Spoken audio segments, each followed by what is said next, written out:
ನಮಸ್ಕಾರ, ನಾನು ಅನುಷಾ ಬಾಗೂರು ಕೃಷ್ಣಪ್ಪ. ಇವತ್ತು ಸಿಂಪಲ್ಲಾಗಿ ಬೋಟಿ ಗೊಜ್ಜು ಮಾಡೋದು ನೋಡೋಣ. ಬೋಟಿನ ಬಿಸಿನೀರಲ್ಲಿ ಚೆನ್ನಾಗಿ ತೊಳೆದು ಒಂದು ಸ್ವಲ್ಪ ನೀರು ಹಾಕಿ ಉಪ್ಪು ಮತ್ತು ಅರಿಶಿನ ಹಾಕಿಬಿಟ್ಟು ಒಂದು 8 ವಿಷಲ್ ಹೊಡಿಸ್ಕೊಬೇಕು.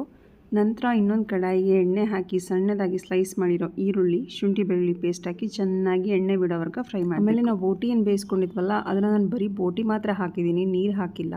ಅದೊಂಥರ ಸ್ಮೆಲ್ ಬರುತ್ತೆ ಅಂತ ಹೇಳಿ.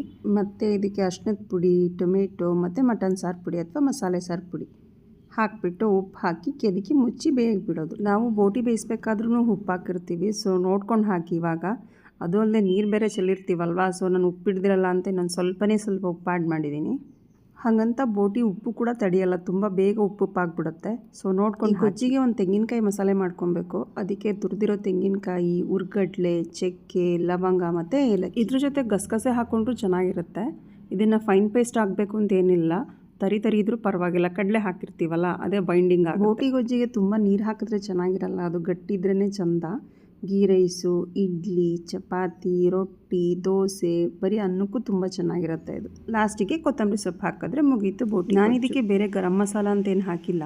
ನೀವು ಬೇಕಿದ್ರೆ ಇದಕ್ಕೆ ಚಿಕನ್ ಮಸಾಲ ಅಥವಾ ಮಟನ್ ಮಸಾಲ ಅಂತ ಸಿಕ್ಕುತ್ತಲ್ಲ ಅದನ್ನು ಕೂಡ ಹಾಕ್ಕೊಬೋದು.